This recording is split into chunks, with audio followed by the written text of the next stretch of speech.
आपण परिश्रम करुछंती हेले सफलता पाउनाहांती कि? तेबे एही छोटिया कहानीटी निश्चय शुणंतु। गोटिए जंगल रे जणे काठुरिया दिनसारा काठ काटुथिला।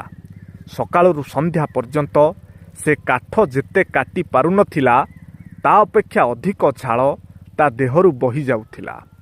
दिन शेषरे केवल 2टी गछ ही काटी पारुथिला। सेठाकू आउ जणे लोक आसिला।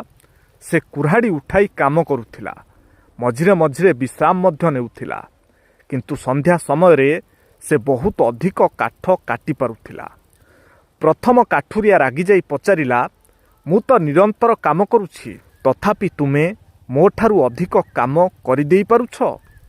द्वितीय लोकटी हसी कहिले, बंधु मु जेतेबेले विश्राम करुथिली सेतेबेले मो कुऱ्हाड़ीर धार तीक्ष्ण करुथिली।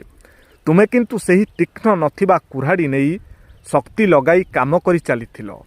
आउ मु तीक्ष्ण धारे सहजरे काम करुथिली। यह ही जीवन और व्यवसायर कड़ा सत्य। जदि आपण केवल हाड़भंगा परिश्रम उपरे भरोसा करिवे तेबे सारा जीवन केवल परिश्रम ही करिवे। किंतु जदि निज दक्षता ज्ञान और योजना को तीक्ष्ण करिवे तेबे आपण निश्चय सफलता पाई पारिबे। कौन सांग माने ठीक तो? कमेंट रे आपणकर उत्तर निश्चय लिखंतु।